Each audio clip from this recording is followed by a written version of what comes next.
runtii dadaalkii madaxweynuhu bilaabay waxaa la dhihi karaa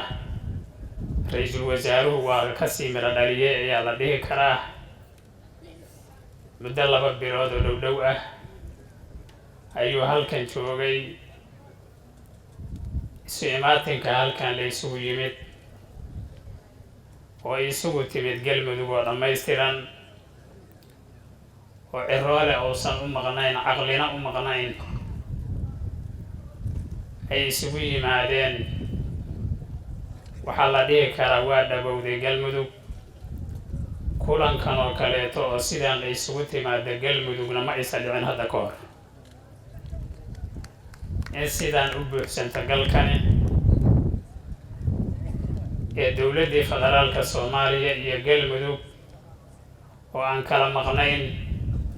oo u taagan midnimada Galmudug walaalaynta Galmudug islaaxa Galmudug hagaajinta Galmudug halkan hadda ka hor kama isa dhicin kulankan oo kaleeto waxaan rajaynaynaa waa ififaalo wanaagsan ififaalo ifahaya oo ay Galmudug ku tilaabsanaysa waaye dowladuna waa inaysan ka harin annaguna waa inaan u tafaxiidano sidii loo heli lahaa Galmudug oo mid ah Galmudug macna leh oo muuna sareeya leh Galmudug la tartanta waalkooda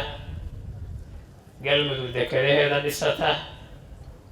Galmudug deegaamadeeda difaacata Galmudug dadkeeda xoreyda Galmudug aan isdhakanaynin Galmudug mid ah waa inaan u istaagnaa